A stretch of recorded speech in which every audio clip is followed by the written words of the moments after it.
15,000 unaccompanied children crossed the U.S. border in the last month alone. This is according to U.S. Customs and Border Patrol. Many undocumented immigrants are being held in overcrowded shelters like this one in Donna, Texas. Thousands packed into rooms with very little space in the middle of a pandemic. At least 500 of those children are now bound for Houston. And when we have just learned at least one bus has arrived within the last few minutes at the facility, our Melissa Correa is live on the north side outside the emergency shelter, which will hold and house those children. Mel? Hey there, Mia. Photojournalist Scott McKinney and I are keeping our heads on a revolving motion as we wait for that bus that is bordering the property to enter into this pop-up facility. The federal government is paying the National Association of Christian Churches to care for at least 500 children. We're not publicizing the exact location for the safety of those children who are currently without their parents. New signage went up today. Homeland Security is now patrolling the property as the crisis from the border now moves into Houston's backyard.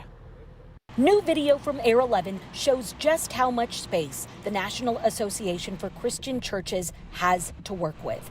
The organization has not returned KHOU 11's calls or emails. Everything is in place. But last night, Congresswoman Sheila Jackson Lee toured the emergency intake site. It is filled with appropriate bedding, wonderful staff. An ambulance is already on standby. We're told medical staff will be on site 24/7, along with federal employees. We're told the immigration facility will hold 500 girls, all of them at least a year old. They may come in the late night, early morning, or they may come in the next couple of days. No photos were taken inside, which is concerning for Fiel, Houston's largest immigrant rights group. Many parents think that we have a direct connection with ICE or with DHS and think that we can call a magic number to try to find their relatives. Unfortunately, that's not the case. To the parents who are searching for their children, Congresswoman Sylvia Garcia says, "We are going to do everything humanly possible to return all these children to their relative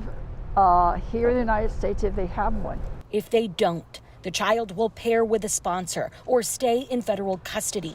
But immigration facilities are so crowded, the Biden administration's opened 10 emergency sites for kids just within the last 6 weeks. The number one priority of this administration is to take care of the kids, period.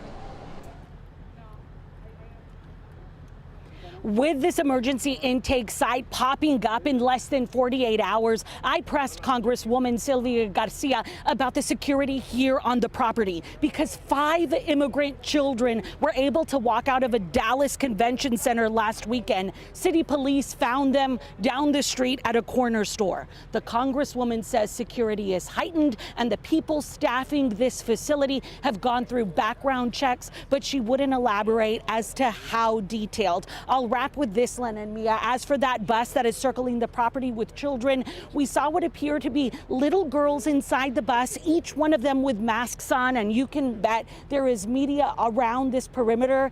As it seems as though some of the children perked up or sat up as soon as they saw all of the commotion outside on this property. Live in North Houston, Melissa Correa, KHOU 11 News.